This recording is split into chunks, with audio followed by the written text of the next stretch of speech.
Ever wondered if there was a watch that quite simply personified the word watch? A timekeeper so pure and simple, yet so perfectly judged that it could well be the last one you ever wear. Without exaggeration, the Grand Seiko SBGW231 could be that watch. Here are 3 reasons why. Looking to buy, sell, or exchange a premium watch? Visit Watchfinder, the pre-owned watch specialist.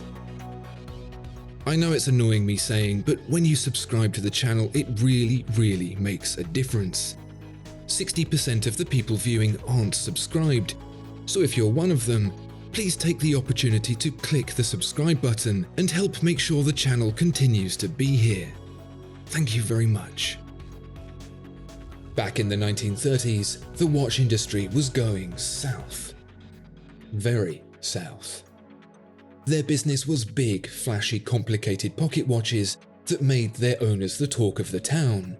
Wealthy customers would compete to commission the most complex, and in a post-war, mid-depression world, they were as welcome as a wet cough. On a dime, customers turned their backs on businesses built over centuries, businesses that didn't look very long for this world.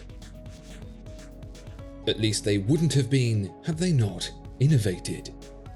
Now, hard as it might be to consider the wristwatch an innovation, back then it was like the jump from the CD Walkman to the MP3 player. Small, discreet, elegant. Now wearing a timepiece from your favourite watchmaker wasn't akin to having a sign pinned to your back that said, "Rob me and leave my corpse in the gutter." There were a number of brands revisiting the format of the pocket watch, notably Jaeger-LeCoultre with the novel Reverso, but sporting intentions aside, it was the Patek Philippe Calatrava that paved the way for wristwatch design for the next century. It had a case sized to fit comfortably on a wrist and be worn discreetly under a cuff, minimally decorated if at all. It had a strap, simple, plain, unadorned, to hold it in place. And it had a dial that did nothing more than tell the time. Forget perpetual calendars, tourbillons, and other such finery. This watch went back to basics and did the only thing it really needed to. We've seen that benchmark evolve over time, and it has been revisited in any number of ways. Watchmakers trying to recapture the essence of a time when the wristwatch was just taking hold. But very few have achieved that in quite the same way as the Grand Seiko SBGW231. Where others border on pastiche, caricatures enlarged to fit modern ideals, the SBGW231 keeps a small 37.3mm case, just 11.6mm tall. This restraint continues into the dial, hours marked with raised trapezoidal prisms with quarters doubling up, and minutes dashed in print. Dauphine hands mimic the light-catching properties of those markers, with the smallest flourish allowed with the applied logo used above the Grand Seiko branding. You won't find a date window here. If anything, the center second would be considered flair. There comes a period in some people's lives where, after the noise and drama of youth, maturity dictates a simpler outlook. With the ever-increasing rush of time, solace is found in the moments taken to appreciate stillness, serenity, and the Grand Seiko SBGW231 embodies that. There's just something about it that makes you take pause and remember that not everything has to be difficult. But these watchmakers that had dedicated their being to a pursuit of excellence, being forced into making watches that had no grand complexity, how were they to express their differentiating talents in something so small and so basic? I imagine the reaction was similar to asking Gordon Ramsay to make you a pot noodle. Far from throwing their toys out of the pram, watchmakers like Patek Philippe embraced this new challenge to produce a level of quality scaled down to these new diminutive proportions. A wristwatch movement was a fraction of the size of the pocket watch calibers they were used to, and decorating them to the same level of quality was a challenge in itself. The same was true of the rest of the watch. Much smaller dials, markers, and hands required a finer degree of tolerance to achieve proportional quality, and they were aiming for that and more. Second only to the format itself, it has become this pursuit that defines the upper echelons of watchmaking today. Today, those watches, the Calatravas and such, ask £20,000 and more. For the Grand Seiko SBGW231, the price is significantly less at £3,900. The quality of these two modern examples isn't necessarily comparable, but that's not the point. Compare this Grand Seiko to a period Calatrava, and that's where you'll find a closer match.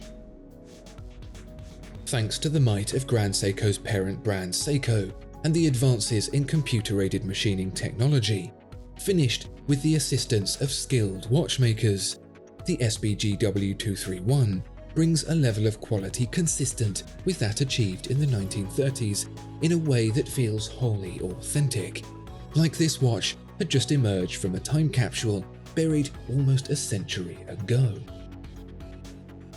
There's a richness to the attention to detail that carries the simplicity throughout, a knowing sense of saying more with less, so often missed today.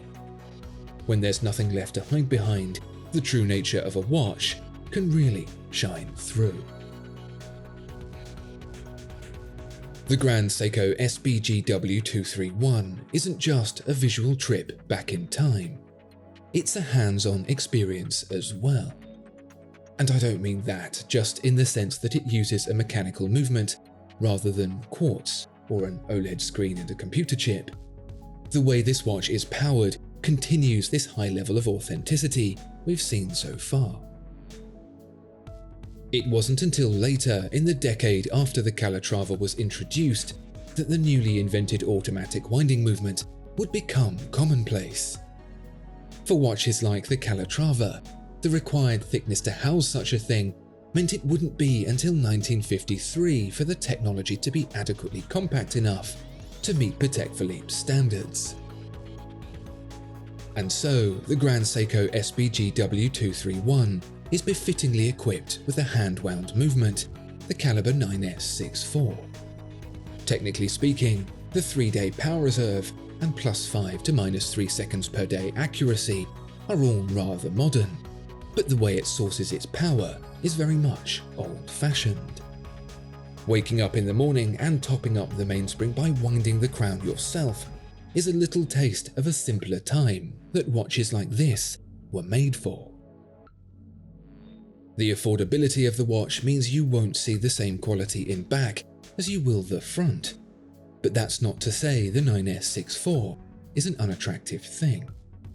The striped 3/4 plate, ruby click, and additional shock protection add intrigue to the otherwise plain view. Under the hood, proprietary alloys in the main and balance springs provide more shock resistance, power reserve, and anti-magnetism than previous versions of the movement, whilst an electroformed escapement brings reliable and consistent accuracy. It may not be a movement for the ages, but it's certainly timeless.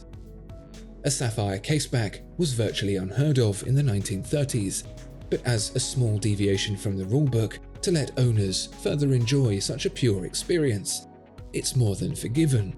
It's applauded. Between the way it looks, feels, and operates, the Grand Seiko SBGW231 may not be a watch for everyone, but for those seeking as holistic an experience as possible with their watch, not much else comes close. In an era of information overload, technological mystery, and increasingly complicated existence, for a select few, the SBGW231 will be all the watch they could ever need.